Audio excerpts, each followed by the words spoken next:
Hello guys, nakabili tayo ng pako sa palengke. Hihimayin natin tapos kikilawin natin. Namiss ko yung pako. Marami ito sa probinsya.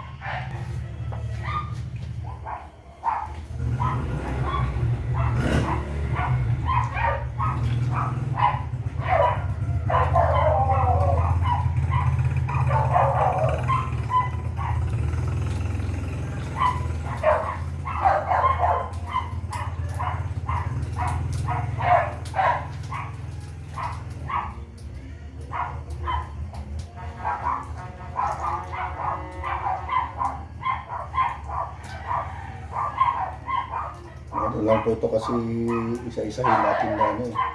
Isa-isang himaw. Ito, sarap po. Ano lang po siya. Nagputol. Ano. Yung magulang na yung iba. Ayan, yung magulang na. Dulo na lang yung kukunin natin.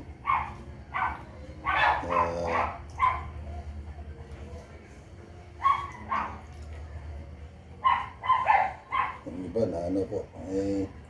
Sabi nung tindera, galing pa raw ito ng Quezon. Kaya ito na po siya lahat. Yan.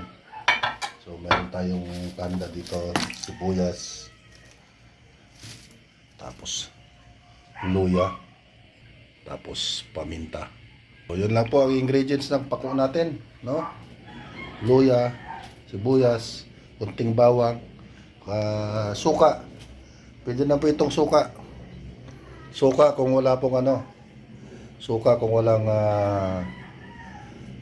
tawag nito. Walang sarap sana to, may konting bagong at saka ano, bagong at saka konting kalamansi, no? Pero ang gagawin natin, lalagyan mo natin ng mainit na tubig. Yan po, pabanan natin ng mainit na tubig. Para kahit saan man siya dumaan, mapatay po yung germs. Yan. Mainit po yan. Kita nyo po yan. Tapos balik na rin po natin. Yun.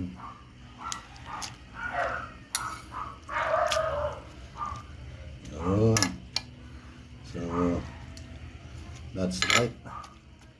Ano po kasimple ang magkilaw ng pako. Yan. I-drain po natin. I-drain po natin. Yun.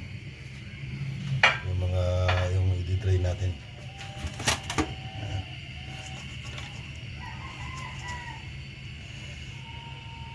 So, wow.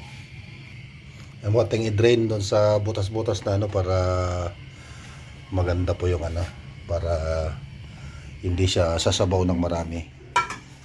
So, lalasa mo mamaya yung ating ano, yung ating sausawan. After to ng draining, silipat natin sa lagayan. Yan. So, yun lang po. Pwede nating timplahan. So,